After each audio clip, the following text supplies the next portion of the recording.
lesson has basically spent 5 days, and we'll see this, talking about the same thing, which is that the church is what it does, not just what it says, not just its fundamental beliefs, not just the creed or the doctrines that it espouses, but the doctrines that it lives.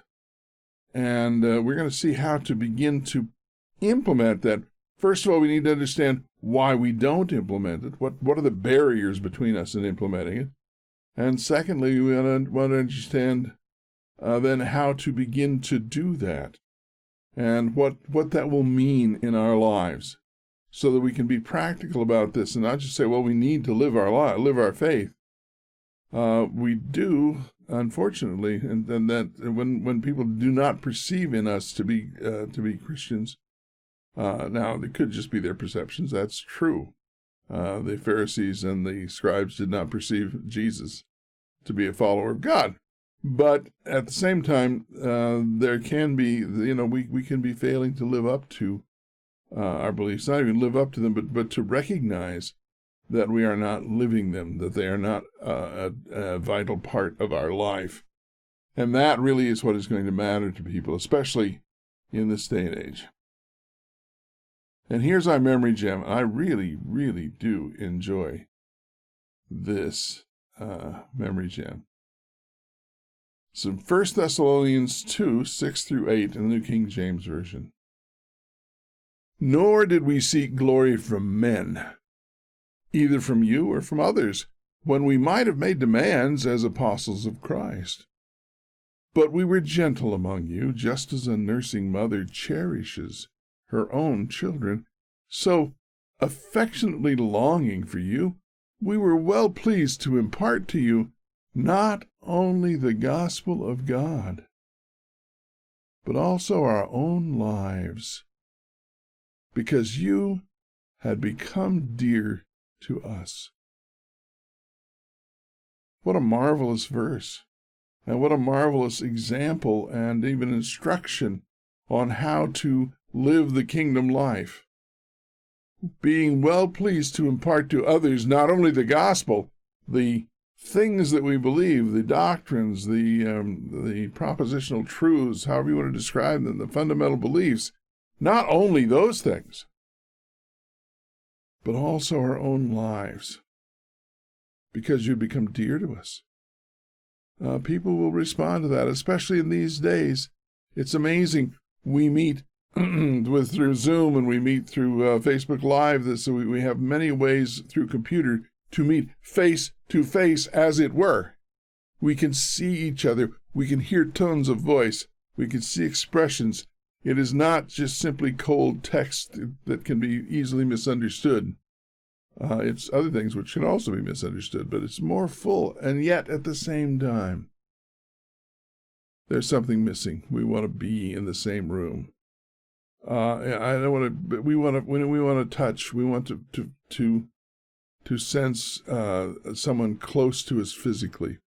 That is something that we all wanted. As this coming to a week from tonight is Thanksgiving in the United States, and it's a huge family holiday. Which I don't know what's going to happen with all the restrictions we have. Most people will not be live. That is to say, most people will not be on Facebook on Thursday evening. And so for now, my plans are that it will be a recorded session. Generally speaking, people are busy on Thanksgiving evening in the United States. And so you can put comments in the comment line if you would like for me to be live next Thursday night instead of recorded. But otherwise, I will plan to have a recorded lesson available for you then. Going back to this is marvelous. We were well pleased to impart to you not only the gospel, not just the things that we believe, not just the words, but also our own lives. And if, my brothers and sisters, if the gospel is a part of our lives, if we are living the gospel, that will be something that people will know. And that is the kind of thing we're talking about when they say they'll know we are Christians by our love. They're not going to know we are Christians by our demonstrations. They're not going to know we're Christians by our placards, by our declarations of love. They're going to know we're Christians because we are pleased to impart to them our own lives, our personal tension. I can tell you one of the things that's happening right as we speak. I see it. Our little congregation has made a point to make Thanksgiving packages, and for very many years we have a noted ministry, we call it, where cards are sent to people. Cards are sent for birthdays and anniversaries, and to get well cards, and sometimes just at random to say we're thinking of you. And that takes a lot of effort, and people do this. I'm not one of the ones who does it. I'm not taking any credit for it. But people tell us all the time how much they treasure having something come in the mail, physical, a card that has handwritten on their name and a message for them personally. That's imparting our lives, even at a distance. My showing up here and doing this on a regular basis is imparting my life. May not be what you want, but that's what I'm doing. And this is the kind of investment that matters. And it's why I intend to continue to make it as much as possible. So looking at the topics of the lesson, the church's education: Sunday, true Christian education; Monday, called to live as light. Again, we're called, the gospel is, Christ is the light of the world. In John 1, there's this, he's the light. The gospel is the light to the nations. Israel was called to be a light to the nations. So this is again about embodying, personifying religion, living as disciples. Well, the disciples lived with Jesus, and they did things together. There was physical contact. I know that's difficult now, but it will come again, my friends. It will come again. This will come to pass. Seeking truth, that is continually, that has to be part of our witnesses, that we don't ever feel like we've arrived. We have arrived in the sense that we can trust Christ for our salvation, but we've never arrived in terms of knowing all we could know and living in the way that we could is the most loving. So seeking truth. And then again, Thursdays, back to this sharing our lives, which is such a crucial thing. So I looked at these, again, it's basically the same thing, that religion must be lived. The religion as an intellectual exercise is cold and empty. Religion as a life can be warmth and nurturing and vital. So here's what I have come up with, because this is the idea of the church being the gospel, living the gospel, living, as I say, kingdom life in this broken world. So how do we go about living kingdom life in this broken world? Well, in the seminary, they say evangelism is meeting people's felt needs. Now, yes, it is true that we must meet deeper needs, and people sometimes have needs which are frivolous or whatever. They don't know what their needs are. But when you meet someone's felt needs, it makes them appreciate the fact that maybe you care about them. And there are ways, as we shall see, that meeting deeper needs can make the felt needs met as well. But we cannot go to people and tell them what we need, which is too often a habit that we get into. You need, do you know Jesus as your personal Savior? I had people ask me that question. It's like, I don't know you. Why are you talking about this? And this is not, what I need right now. I remember this. I was met with this when I had a flat tire once. All right. So find the other phrase for this is find a need. We must, if we're going to meet people's felt needs, then we have to find out what they are. I mean, this is self-evident. This is a business saying.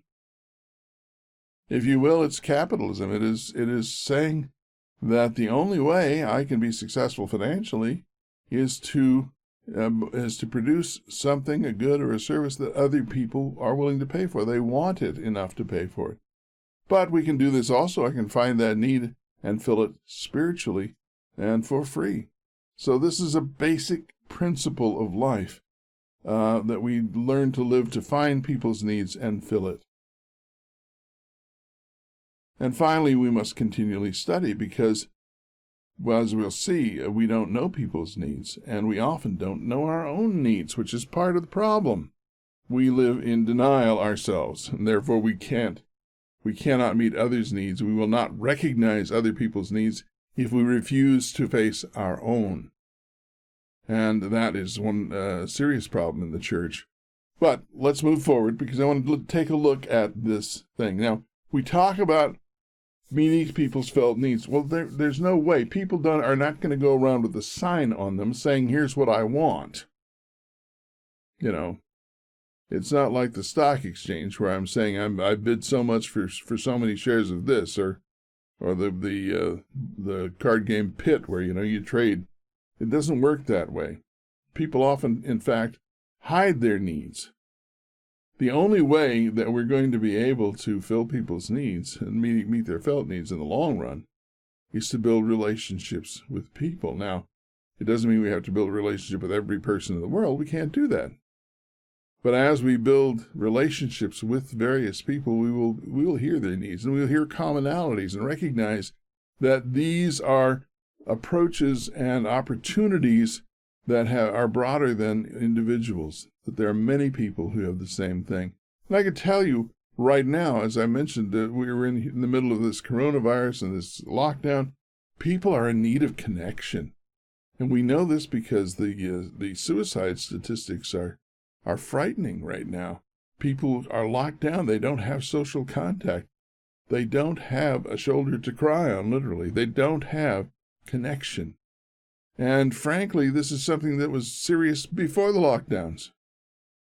People are feeling increasingly separated and scattered and atomized instead of connected. And we need to work on that. So how are we going to do that? Well, we're going to have to build relationships. And I've done this before. I'm going to very, very rapidly because of the sheer amount of material that I want to cover this evening. And that is the levels of relationship, how to build. We say that salvation is having a saving relationship with Jesus Christ. And if that's so, then we ought to be very busy building relationships. That's the business of Christians, is to build those relationships with others so that we can be the bridge for them to build a relationship with Christ. Like Andrew.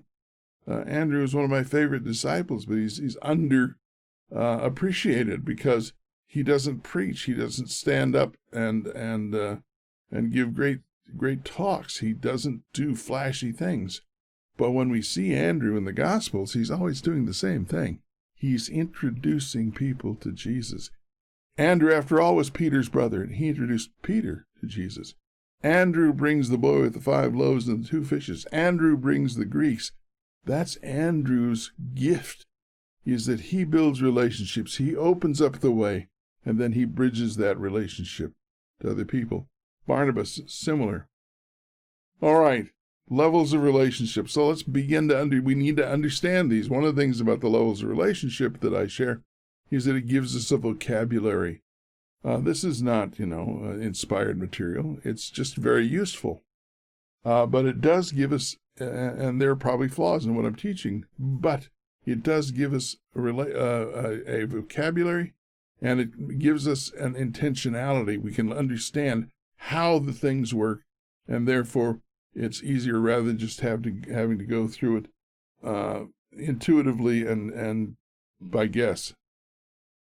All right, the first level is surface, and that's the level you have with I often say a convenience store attendant. You may see their name, so you know what their name is. They have a little name tag, but you don't really know them. You say, how's the weather and so forth.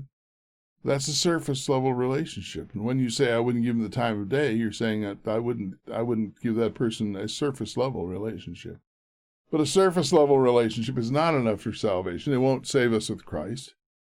It is not enough of a relationship with Christ to save us, and it certainly won't lead people to want to be with us or with Christ. It can be the first step, but it's not going to be enough to build a vital, lasting faith. The second level is facts and reports, and there we go. Well, how about, what's the weather? What do you think is going to happen tomorrow? What's the forecast?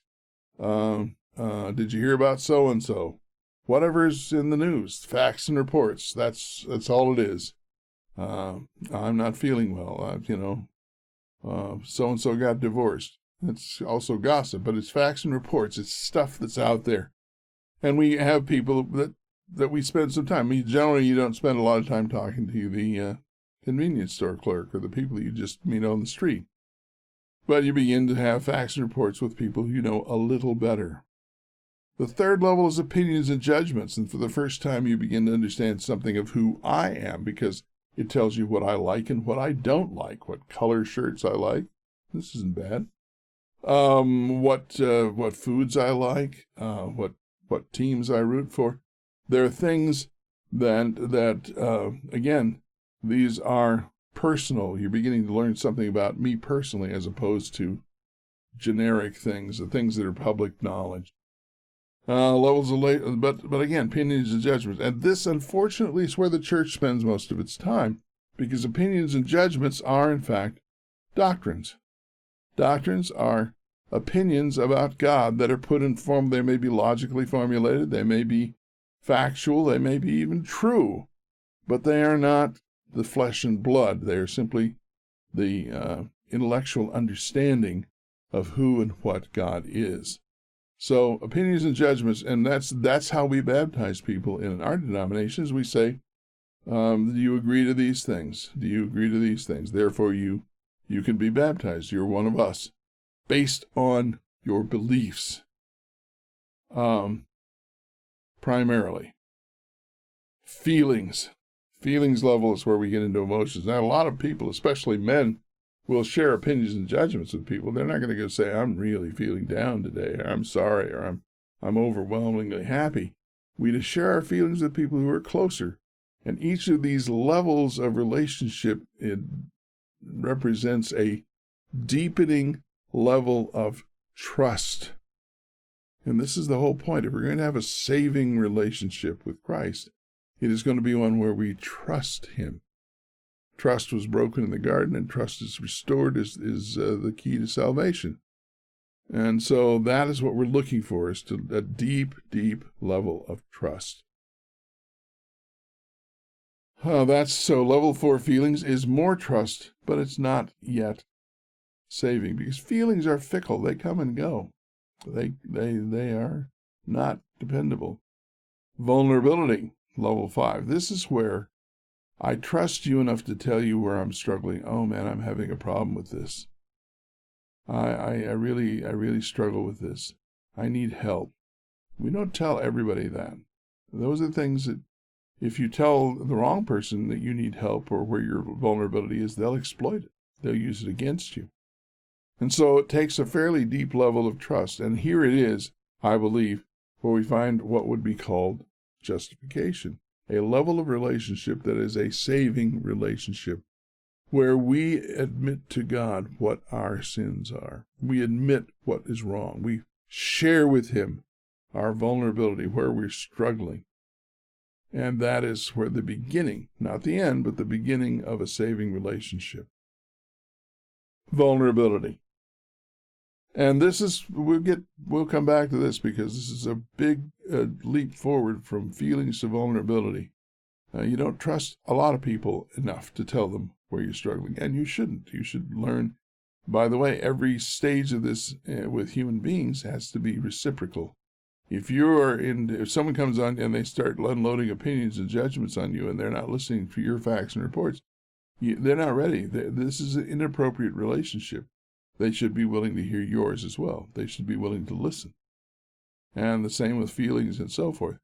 And so vulnerability is a relationship where you trust one another enough to admit your struggles and the things that you are afraid of, and the things that Like Samson, what will cause you to lose your strength? He wasn't vulnerable with Delilah for quite a long time because he didn't trust her, and it turned out he shouldn't have.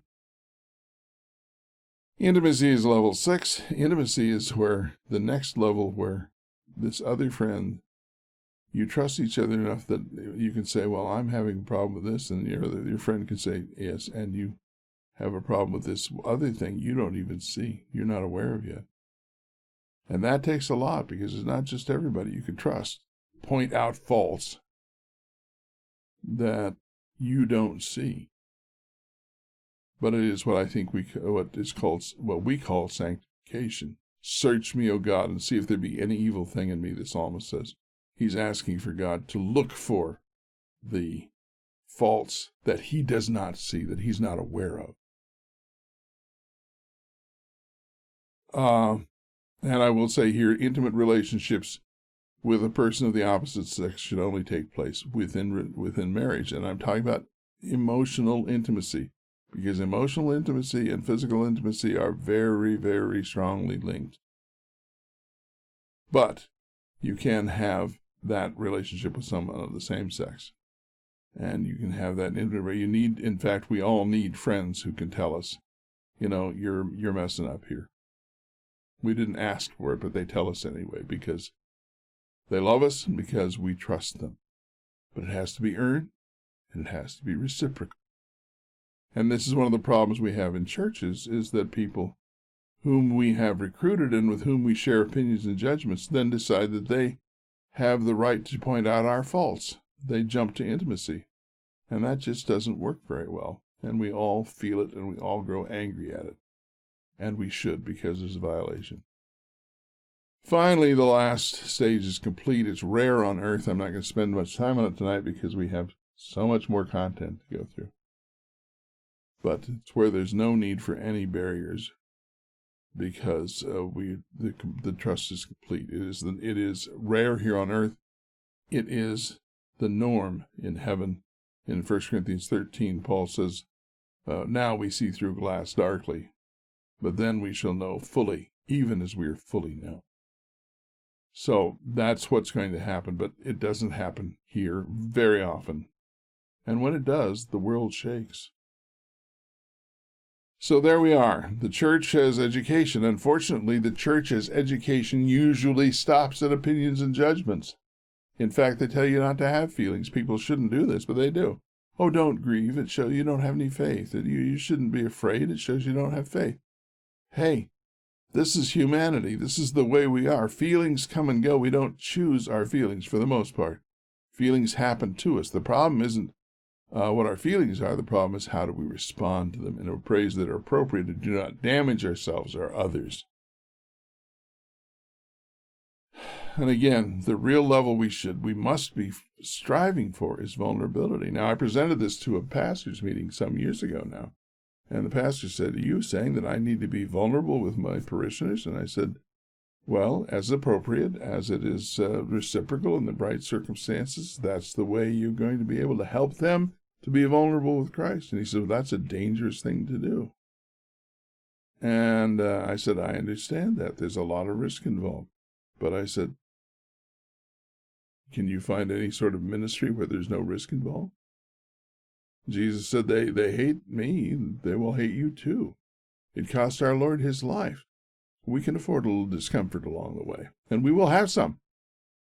But it will be, if we go about this in a proper and a balanced way, it will be something which can help reveal more of our own issues and drive us closer to Christ.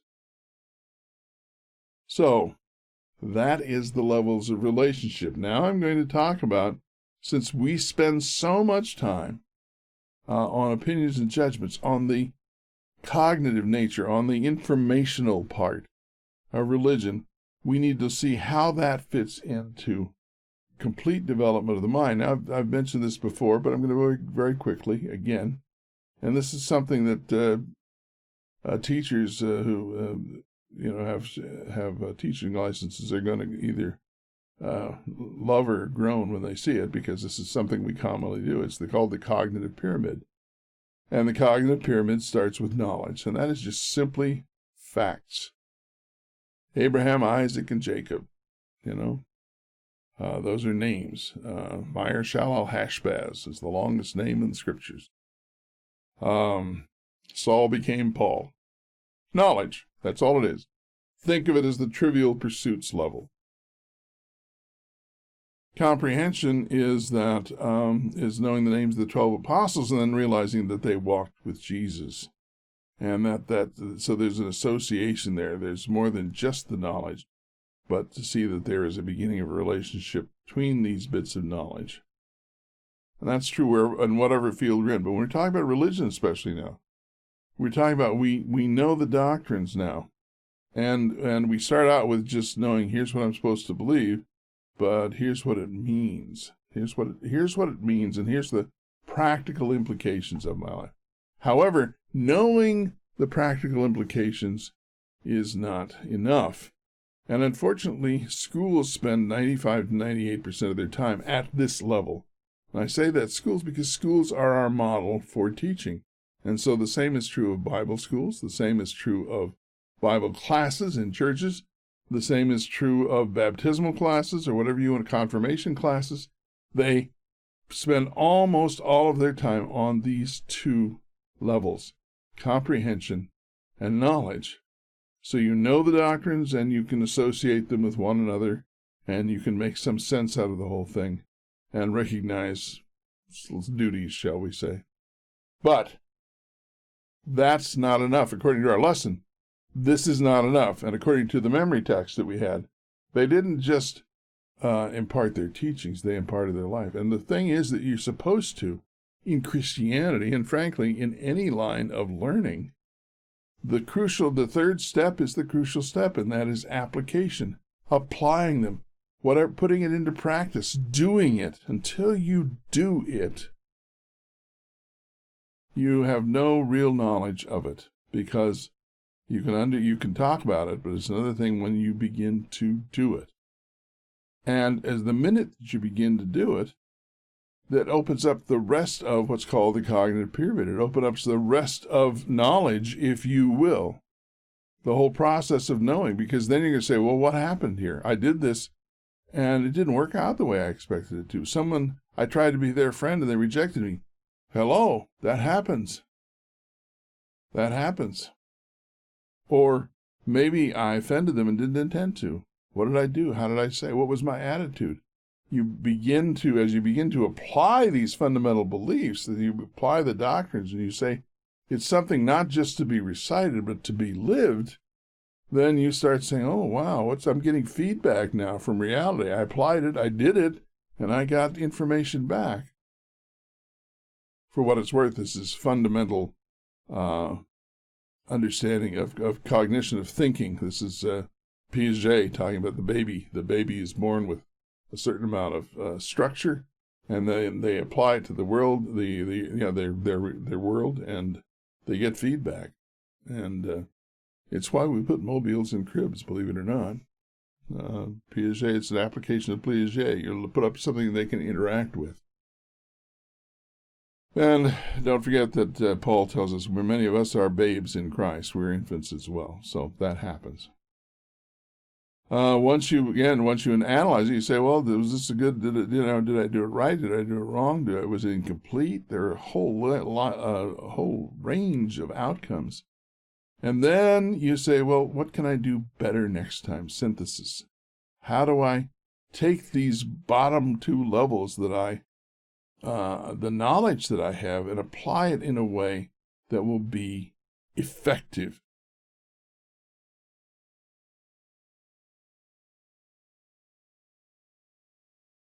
And the point is, as soon as you begin to apply Christianity to your life, to make it a part of your practice and not just a part of your talk, walking the walk and not just talking the talk, you get feedback from the world. And some of it isn't positive.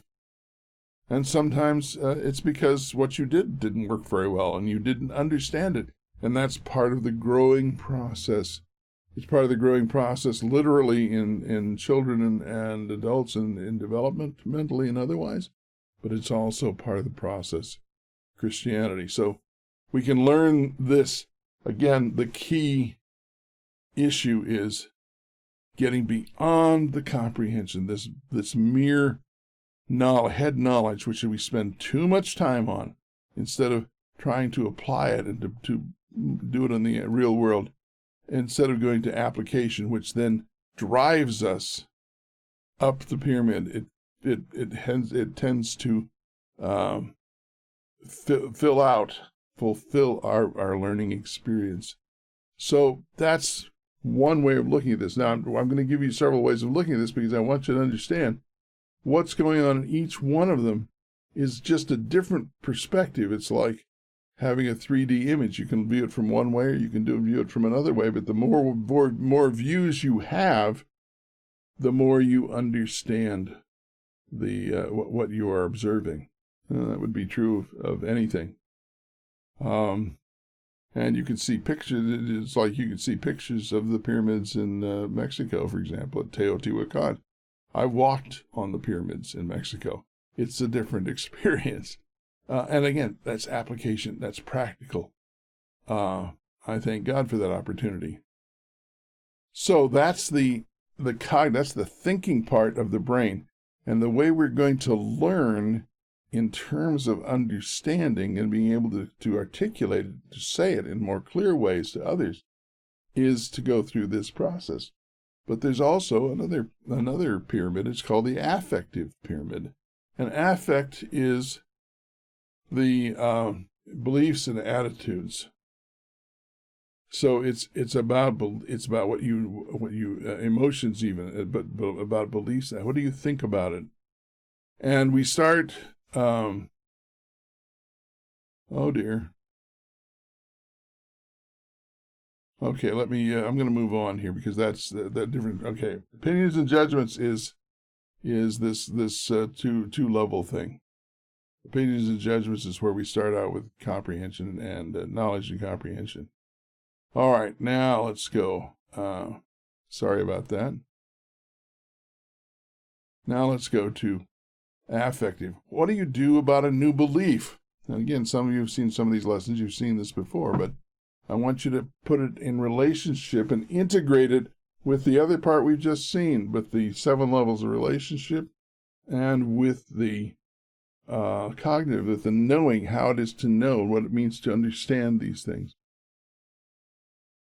And the first step is receiving, that is to say, and I use the Seventh-day Sabbath. It could be baptism. It could be exercise. It could be a different diet. There are all kinds of values values, beliefs, and attitudes. There are all kinds of those things that we become aware of. We don't necessarily know them from beginning.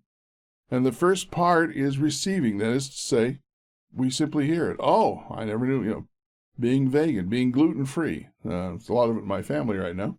But it was something that 30 years ago I didn't know anything about. Gluten-free. I mean, what was the deal? I knew the gluten existed, but I didn't know that people needed to be gluten-free, and sensitivity to various foods and so forth.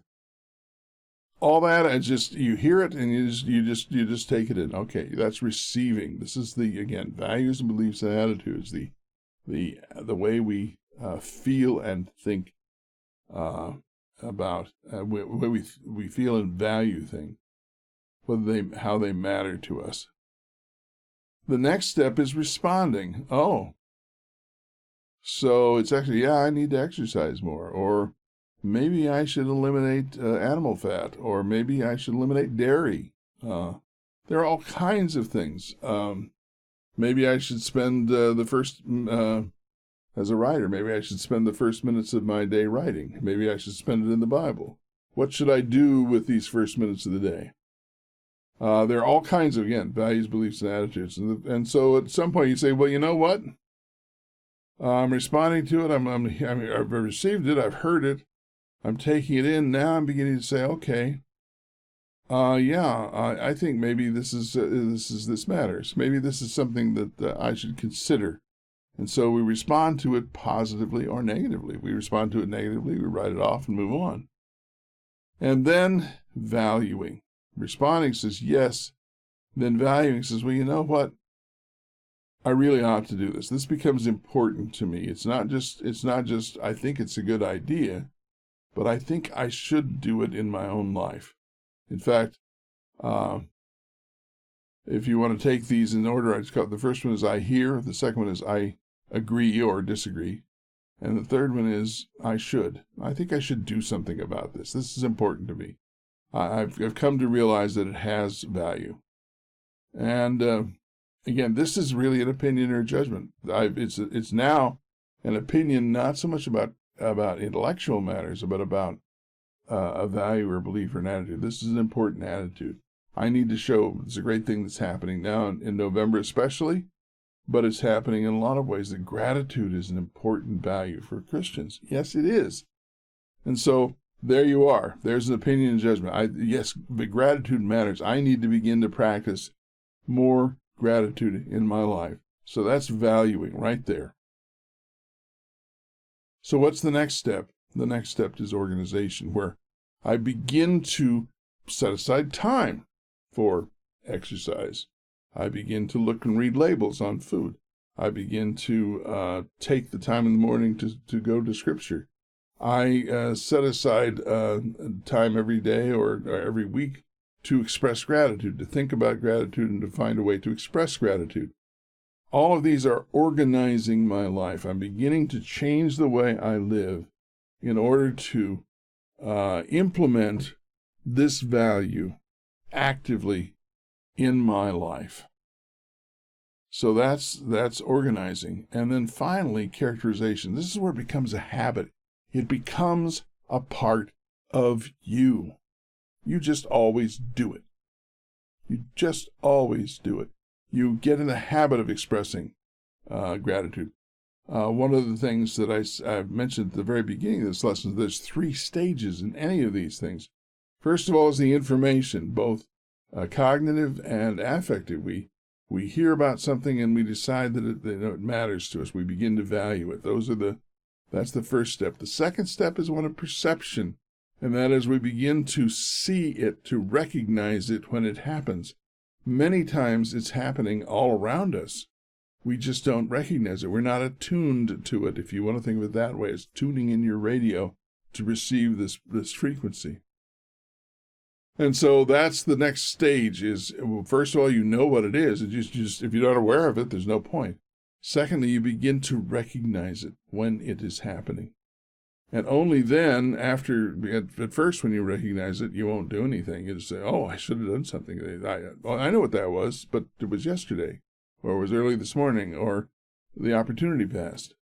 The third one is then you learn to take action. You learn to respond to this opportunity rather than react, by the way, which is triggering or other things.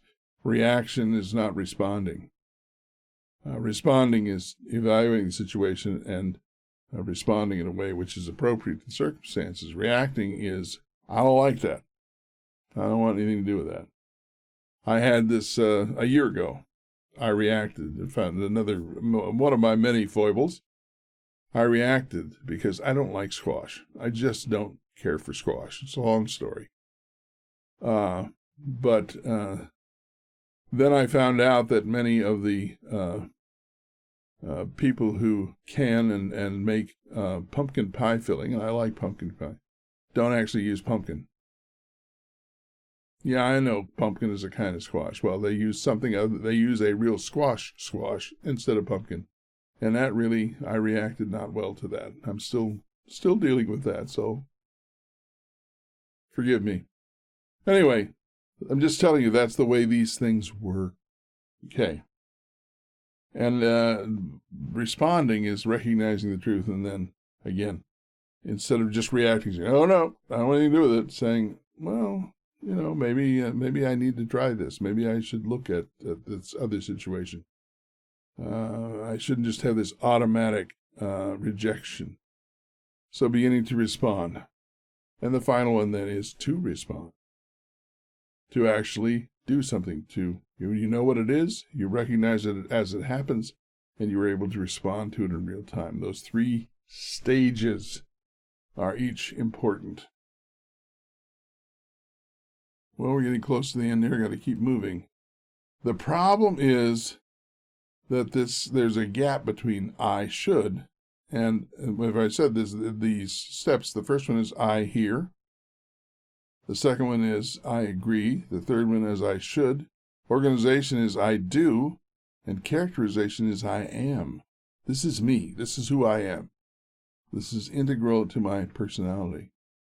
And this gap between the two parts I call the chasm of commitment. It's a giant gorge, a valley that we looms in front of us, because going from I should to I do is not always easy. There are a lot of things I know I should do, but I don't get them done. And so what, unfortunately, is often fear that drives us across. And that means that I do fearfully. And eventually I am fearful. I'm doing this only because I'm afraid. And that's not a good thing to do. The other way to do it is I trust. I trust God. I trust the science, whatever it is I trust. Because of that, I trust, and I become a trusting. I do trust, and I am trustful. Trustful people become trustworthy. Untrusting people are untrustworthy. They don't trust others, and they will not be trustworthy themselves. So that's the problem with the church. We often try to drive people from fear of hell, fear of all sorts of consequences if they don't move from I should to I do. And by the way, I have to say it here, just in case you don't think there's much difference between I should and I do. Some people don't. I simply ask you to imagine a wedding ceremony where the pastor says to the groom, "Do you take this woman to be your lawful wedded wife, etc., so long as you both shall live?" And he says, "I should." I don't think that's going to go very far. I do is the only correct answer, or I will. I do. So there we are. And this is we cannot use faith. So both of them begin with knowledge. One is beginning with knowledge and comprehension. The other one begins with receiving. And of course, we have to get to the point of valuing. Now,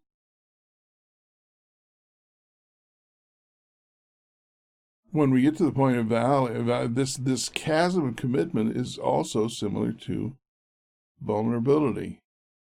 Let me put this up. There you go. Vulnerability fits right into that, because we don't know. If you haven't done something, you don't know what's going to happen, and it can be frightening. So we have to get to level 5 with people before they're going to take the leap. They're going to take the step forward. They're going to try and cross the chasm, this canyon, this deep gorge that appears fearful. And so when we're still at opinions and judgments, they're down on this bottom half of the pyramid. They don't want to go they don't need to go any further. They agree. Yep, I'm with it. Doing it. Oh, now that's another matter. Okay. Vulnerability. And so all of this comes down to, as church people, we're going to have to be vulnerable. We're going to have to learn how to be vulnerable with one another appropriately. And there are people who are not ready for this. You can't be vulnerable with everybody all the time at every level. But I will say this, as a teacher, you have to, if you're going to, learning depends on being vulnerable, because learning says, first, the step to learning is say, I don't know. I need to know. I'm ignorant. People sometimes get offended at that, but ignorance is the common condition of humanity. Most of us are ignorant about almost everything almost all the time. That's just the way it is. There's much more we do not know than we do know. And being willing to admit that is the first step to learning. So that vulnerability becomes very important in learning. And we're going to have to do that with people.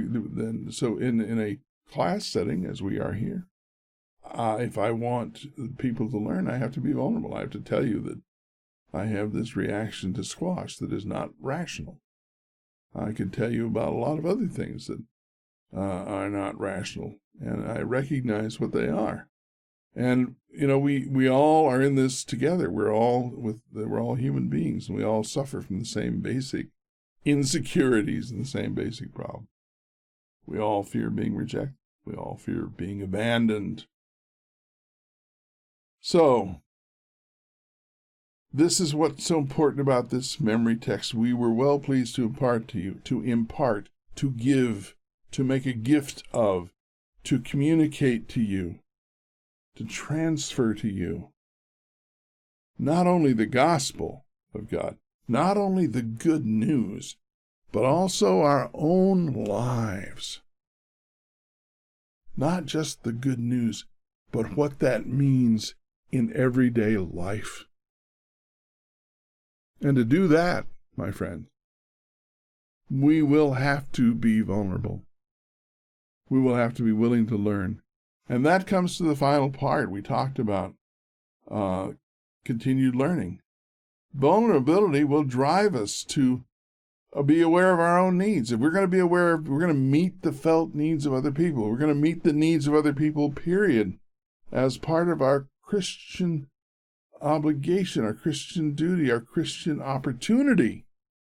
If we're going to be able to meet other people's needs, we're going to have to become aware of our own, or we'll never become aware of theirs. We're in denial about our own needs, we'll be in denial about theirs, and we may put certain ideas on them which they do not necessarily share or necessarily deserve. But it won't be the same thing as understanding. And when we can share that, I feel the same way. I'm being vulnerable. That's important. Being vulnerable with God makes us aware, first of all, of our own needs. And that should send us to His Word. This is the final piece, the continual growth and learning. It should send us to His Word. It should send us to our knees in prayer, in contact with God. You want to know what someone else thinks? You want to know what God thinks? You better talk to Him. And you better open your heart and let Him talk back. You better listen as well as pray. And sometimes He speaks through those other relationships, the good ones and the bad ones. That sends us to His Word. And that in turn leads us into deeper relationship, a deeper relationship with God, a deeper understanding of the Scripture, a deeper understanding of God, a deeper commitment, and a deeper relationship with those around us. As we're aware of our needs, as we see how God is gracious to us, we become empowered and obligated in the best sense. It becomes our desire to do what they said. 1 Thessalonians. We become well pleased to impart to others not only the gospel of God, but also our own lives, the substance of our lives, the struggles of our lives, how we cope with this world, how we live in this world, kingdom life.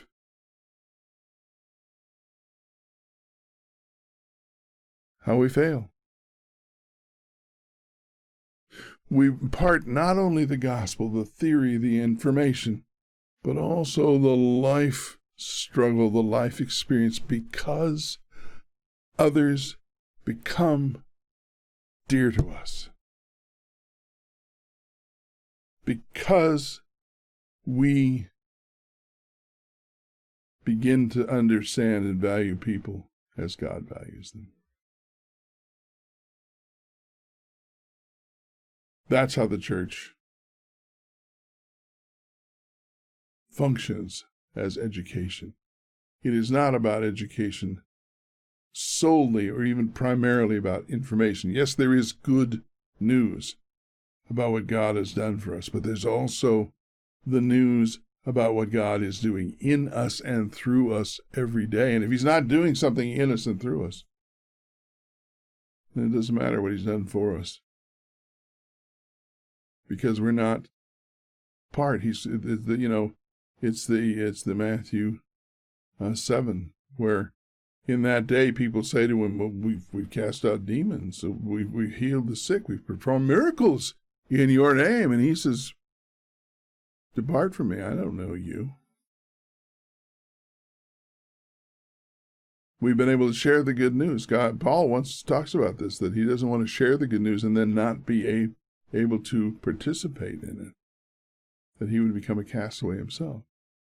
And so if it's not something that's active in our own lives, God is not working innocent through us, then we've lost our contact with him. On the other hand, if we can do this, if we can build these relationships, we get to take them to heaven. The good relationships, the healthy relationships, the saving relationships. If we have a saving relationship with Jesus, and we are able to help others to form those relationships, we will be able to spend eternity with them in these beautiful, open, loving relationships. This is another way in which the resurrection life begins now. It's not simply pie in the sky by and by. Oh yes, eye hath not seen, ear hath not heard, neither has entered into the heart of man the things that God has prepared for those that love him. The visions of John and the New Jerusalem are amazing. But it also can become present reality today. Well, thank you for joining us. I hope that you've enjoyed the study. If you have, there's lots more material that I make available to people, some of it free, some of it if you'd like to support this ministry, Bible Journeys Patreon.com, Bible Journeys. I'm putting up videos and audio and a lot of other things up there, documents. And if you ever want to contact me for any reason, you can send an email to BibleJourneys@yahoo.com. I check that on a regular basis. And I hope that, as I say, this has blessed you, and I hope that every day this week, despite the problems, despite the restrictions, despite the burdens of this day, that you feel like you can live kingdom life in this broken world today, and that every day you have stronger and deeper and firmer grounds for belief. Till next week, then, may God bless you.